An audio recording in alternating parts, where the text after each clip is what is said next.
Madame, Monsieur, bonjour et bienvenue dans l'entretien business de la semaine. Aujourd'hui, en marge de la 10e édition des Medays à Tanger, j'ai le plaisir de recevoir Nadine Diatta. Bonjour. Bonjour. Alors, vous êtes fondatrice et directrice d'une agence en stratégie et en communication. Ma première question serait comment fait-on ou construit-on une meilleure visibilité africaine, made in Africa? Alors, c'est pas compliqué, il faut d'abord connaître son métier et être formé pour. Le plus important pour moi aujourd'hui, c'est de connaître l'environnement de mes clients, c'est-à-dire savoir dans quel environnement ils évoluent, quels sont les problèmes qu'ils rencontrent au quotidien, quelles sont leurs carences et quels sont leurs avantages. À partir de là, on met en place une stratégie qui correspondra le mieux au message que veut passer l'autorité, parce que je suis spécialisée en communication politique. Pourquoi cette spécialité, Nadine? C'est une passion. Je suis la fille d'un diplomate originaire du Sénégal. Mon père a eu à gérer la crise sénégalo-casamançaise, parce que je suis issue du sud du Sénégal. Donc je me suis passionnée à cette histoire et ayant travaillé à Jeune Afrique Économie, je me suis passionnée aussi au parcours des hommes politiques et je me suis rendu compte que la visibilité des hommes politiques africains était toujours très flouée au niveau de l'Occident. Donc j'ai décidé de travailler à construire une meilleure image de notre continent au travers de leurs hommes sur les médias internationaux. Alors, je rappelle juste que vous avez 14 ans dans le domaine. Alors, selon vous, selon cette expérience que vous avez pu accumuler durant toutes ces années, quels sont les ingrédients qui manquent justement aux politiciens africains, que ce soit en termes d'image naturellement dans leur pays, dans leur continent et plus globalement en Europe? Je vais vous dire très sincèrement, les obstacles que nous rencontrons souvent, c'est que nous montons une stratégie et le client n'est pas au rendez-vous. C'est-à-dire qu'il y a des engagements politiques qui se font régulièrement, il y a des promesses électorales, on monte la stratégie sur la promesse électorale et à un moment donné, on se rend compte que les promesses ne vont pas jusqu'au bout, les engagements ne sont pas respectés et sur le coup, la stratégie est totalement flottante parce qu'elle ne correspond plus aux engagements et aux messages construits avec la personnalité politique. Donc c'est souvent l'obstacle que nous rencontrons.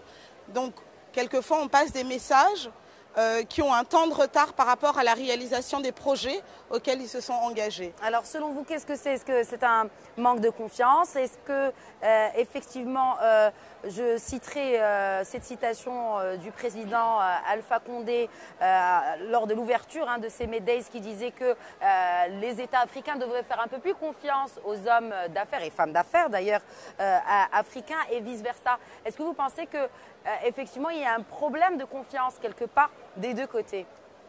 Moi je dirais tout simplement que lorsqu'on arrive au plus haut niveau de l'État, lorsqu'on prend des engagements auprès d'un peuple qui attend énormément de son gouvernement et de ses autorités, il faut tout mettre en œuvre pour essayer d'aboutir au moins à 50% de ces engagements.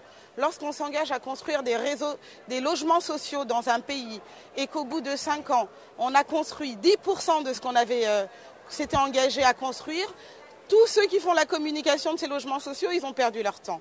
Donc je pense qu'il faut pas faire de trop grosses promesses, il faut aller à son rythme, mais le plus important, c'est surtout d'y aller, d'entreprendre et de faire confiance effectivement à nos hommes, aux hommes africains, aux dirigeants africains, aux entrepreneurs africains. Je pense que partout en Afrique aujourd'hui, on parle de partenariat gagnant-gagnant, win-win. On doit travailler de façon bilatérale pour l'Afrique francophone avec la France, parce que effectivement c'est l'ancienne colonie, mais plus dans le paternalisme, mais plutôt plus de grand frérisme non plus, plutôt dans des relations gagnant-gagnant. Alors justement, quand on parle de ces relations gagnant-gagnant, vous travaillez également dans d'autres pays, enfin, outre que le Sénégal. Comment percevez-vous justement cette image dans d'autres pays africains et aussi ce que l'on renvoie pour établir cette relation de confiance avec l'Occident et qu'il y ait un partenariat gagnant-gagnant basé sur la confiance? Moi, je vais vous dire, la volonté du partenariat gagnant-gagnant, elle existe auprès de nos dirigeants, auprès même du peuple. Mais la volonté existe, mais on n'y est pas encore arrivé. Je pense que lorsque les entrepreneurs occidentaux viennent proposer d'investir ou viennent proposer de s'installer ou de créer des usines chez nous, il y a toujours une forme de condescendance. Moi, je le ressens même dans mon domaine qui est la communication. Ils viennent régulièrement dans le cadre d'un apprentissage ou avec vraiment une grosse condescendance, en se disant l'Afrique n'a encore rien construit, l'Afrique est à peine émergente, donc ils arrivent vraiment pour, je ne dirais pas en donneur de leçons parce qu'on ne l'accepte plus, mais ils restent encore très paternalistes. Très paternaliste. Ça nous renvoie à cette question du genre. Vous êtes une femme entrepreneur, vous travaillez avec principalement des hommes politiques. Comment vous arrivez à gérer cela? Je le gère parce que je ne me considère pas, quand je travaille et que je propose un dossier, la question du genre n'existe pas, même si quelquefois elle se fait ressentir. Mais j'espère qu'on choisit mes dossiers sur des questions de compétences et de résultats. Et donc c'est cette expertise que je mets en avant. Et j'essaye de m'intéresser. L'approche genre, pour vous, elle n'est pas vraiment présente dans. Je pense qu'il ne faut pas jouer de cette approche du genre parce qu'on va vous le faire ressentir très vite. Très bien. Je pense qu'il faut vraiment jouer sur les compétences, vraiment jouer sur les résultats, vraiment jouer sur la comparaison entre les boîtes créées par des Africains pour les Africains et les boîtes occidentales qui n'ont pas la même maîtrise de l'environnement que nous. Voilà. Et qui pourtant sont très sollicités pour, oui, je pense que pour les campagnes com de plusieurs des chefs d'État. Je pense que nos dirigeants sont encore très complexés malheureusement, mais je vois mal Shimon Peres aller chercher un Guinéen pour faire sa communication en Israël. Donc je ne vois pas pourquoi les dirigeants africains s'amusent encore en termes de communication à aller chercher des Français ou des Américains ou vouloir faire une campagne à la Obama au fin fond du Mali, ça je n'y crois pas, ça ne marche pas de toute façon. Pour rester justement dans cette approche genre, il y a ici quelque chose qui m'interpelle et notamment en ce qui concerne les dirigeantes africaines.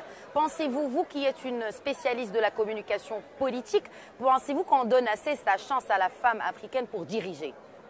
Oui, je pense qu'on donne sa chance à la femme africaine pour diriger. Je pense même que la femme africaine est entrepreneuse de façon naturelle. Malheureusement, on se rend compte qu'elle entreprend souvent dans le secteur informel. La vendeuse de beignets, la vendeuse de haricots, la vendeuse de fruits et légumes a toujours existé et a toujours apporté une valeur ajoutée au salaire de son mari. Donc elles ont toujours été là, mais elles ne sont pas structurées. Elles ne sont pas accompagnées pour pouvoir développer leur business, pour aller un peu plus loin.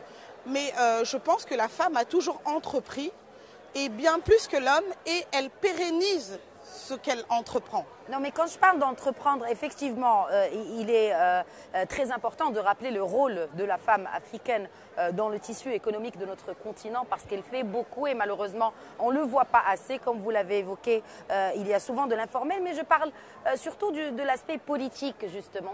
On ne voit pas assez de dirigeantes politiques africaines. Moi, je pense que, d'abord, les États africains font un effort énorme juste pour créer une équité.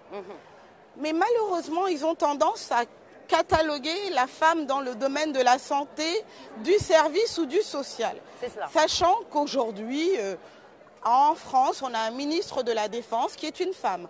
On a Angela Merkel qui gère l'Allemagne depuis plus d'une décennie et ça se passe très bien. Je pense qu'il y a des efforts à faire à ce niveau-là. On ne peut pas cantonner les femmes uniquement dans le rôle du ministère de la promotion des femmes ou dans le rôle de la famille ou dans le rôle de la protection des enfants ou dans tout ce qui est rôle social. Je pense qu'il y a vraiment une confiance à donner aux femmes et nous, on doit se battre aussi pour s'imposer en montrant qu'on est tout à fait capable de gérer le ministère de l'Intérieur, donc la police, des choses qui, dans l'esprit de nos hommes, sont pratiquement impossibles, mais on est capable d'aller dans toute forme de ministère et de gérer toute forme de responsabilité. Et que le genre n'a rien à voir. Alors juste pour terminer, pour qu'on soit concis, si vous avez un message à donner justement à la femme africaine à travers votre visite ici au Maroc, quel serait-il? Brièvement. L'avenir nous appartient. Nous sommes mères, nous sommes sœurs, nous sommes filles, nous sommes épouses. Donc si nous n'entreprenons pas, nous allons perdre l'avenir de nos enfants. Donc battons-nous, entreprenons. C'est là où nous arriverons à sauver notre continent. Nadine Voilà. Diatta, je vous remercie en tout cas pour ce message plein d'espoir. Merci. Merci à vous de nous avoir suivis. C'était l'entretien business, toujours en marge des Médailles sur Média TV. Excellente suite des programmes sur notre antenne.